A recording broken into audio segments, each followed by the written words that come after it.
bien sûr inspiré des dernières paroles de l'apôtre Paul aux chrétiens d'Éphèse, où il leur disait, il leur rappelait ces paroles de Jésus qu'on n'a pas dans les évangiles. Il y a plus de bonheur à donner qu'à recevoir.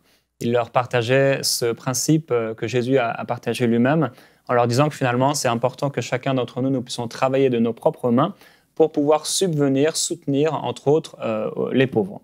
Donc, il y a plus de bonheur à donner qu'à recevoir. Et c'est intéressant de noter que ça apporte de la joie de donner et que si c'était seulement les riches qui pouvaient donner, alors ce serait injuste parce que les pauvres ne pourraient jamais expérimenter la joie de donner. Donc déjà, on peut donner quel que soit le niveau financier dans lequel on est. On a toujours quelque chose à donner, ça c'est important de le dire. Il y a vraiment une joie, je ne sais pas si vous l'avez expérimenté vous déjà à la maison, une joie à donner. Et entre autres, à donner de l'argent. C'est super de pouvoir donner à un frère, de pouvoir donner à une sœur, de pouvoir donner à quelqu'un dans l'église, que ce soit une veuve ou un orphelin, ou même des gens qu'on ne connaît pas. Le fait de donner, je crois que c'est quelque chose qui est d'ailleurs dans les Actes des Apôtres, qu'on a vu naître profondément dans le cœur de ceux qui sont nés de nouveau. C'est cette libéralité qui, tout à coup, lorsqu'ils sont nés de nouveau, se sont devenus des gens complètement pleins de libéralité, des gens qui donnaient, des gens qui partageaient leurs biens.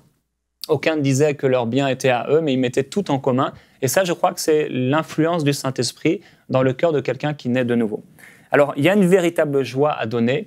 Et de la même façon que la rébellion, c'est né dans le cœur de Satan, je crois que la joie de donner, c'est né dans le cœur de Dieu. Dieu est un véritable donneur. Tout ce qu'il a fait, il a donné. On peut voir la création, on voit que Dieu est un donneur. Il fait toutes choses par amour et il trouve de la joie à faire ce qu'il fait. La Bible dit qu'il a trouvé ça très, très bon. C'est un donneur. Il dit Dieu a tant aimé le monde qu'il a donné son Fils unique. Et si Dieu est un donneur, vous devriez être, et je devrais être, un donneur. C'est tellement bon de pouvoir donner, de pouvoir offrir à quelqu'un. Un jour, il y a un jeune homme riche qui arrive auprès de Jésus. Et ce jeune homme riche, Jésus va lui dire quelque chose de radical. On en parlait cette semaine. Il lui dit « Vends tout ce que tu as et donne-le aux pauvres ». Et ce jeune homme riche, malgré sa richesse, est reparti tout triste. Et en fait, il y a pas mal de gens qui ont de l'argent. Et avoir de l'argent ou être riche, ce n'est pas forcément avoir des millions. Il y a des gens, par exemple, en France, si vous avez à manger, si vous avez une maison, si vous avez une ou deux voitures, si vous avez des vêtements, etc., mais vous êtes déjà riche par rapport à beaucoup de gens sur la Terre. Donc, il y a beaucoup de gens riches en fait, qui vivent dans une sorte de tristesse parce qu'ils ont peur de manquer, ils épargnent à l'excès. Et la Bible dit dans Proverbe au chapitre 11, au verset 24, « Tel qui donne libéralement devient plus riche, mais tel qui épargne à l'excès ne fait que s'appauvrir. » Et dans la réalité, on sait que celui qui épargne à l'excès, il ne s'appauvrit pas, puisque son compte bancaire augmente, son capital augmente. Mais en réalité, spirituellement et dans l'être intérieur, cette personne va entre guillemets, se détériorer. Cette personne va rencontrer de plus en plus de tristesse, la peur de manquer, l'avarice.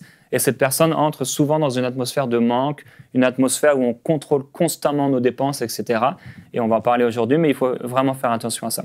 Dans 1 Jean, chapitre 3, verset 16, il est écrit « Nous avons connu l'amour en ce qu'il a donné sa vie pour nous.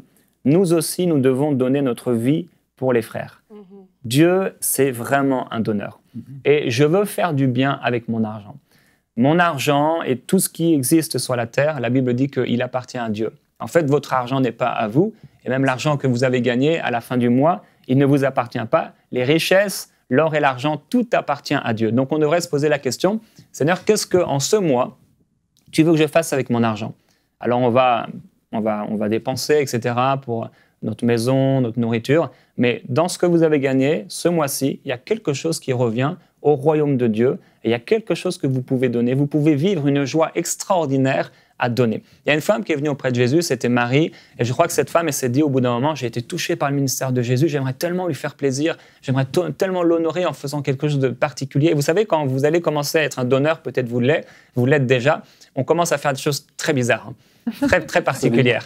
Cette femme s'est dit, mais devant ce vase qui était l'équivalent d'une année de salaire d'un ouvrier moyen, c'était quand même beaucoup d'argent, vous pouvez multiplier peut-être votre salaire par 12, il y avait ça qui représentait cet argent-là. Elle s'est dit, mais je veux bénir Jésus-Christ. Et elle est allée, j'imagine qu'elle était dans une telle joie, comme quelqu'un qui apporte une offrande à quelqu'un pour le bénir. Elle est allée au milieu de ces gens pharisiens, elle a commencé à répandre ce parfum. Et je suis certain qu'elle était dans une joie extrême. Et cette joie-là, on peut la vivre. La Bible dit que chacun donne comme il a résolu dans son cœur, sans tristesse ni contrainte, car Dieu aime celui qui donne avec joie. Cette femme s'est dit, moi je vais oindre Jésus avec mon parfum. Et c'est clair, elle était dans une véritable joie. Et pour terminer, dans 2 Corinthiens au chapitre 8, ça nous parle de chrétiens. Et il est dit qu'au milieu de beaucoup de tribulations qui les ont éprouvées, leur joie débordante et leur pauvreté profonde ont produit avec abondance de riches libéralités de leur part. Alors, le chrétien charnel, il ne donne que s'il sait qu'il va recevoir en retour. Mais le donneur, celui qui aime, le disciple de Jésus, il donne simplement par amour et Dieu le rend heureux. Alors on peut donner même dans la pauvreté et alors qu'on va donner, on va expérimenter une joie nouvelle. Retrouvez la suite de ce programme dans l'émission Bonjour chez vous sur ENCI TV.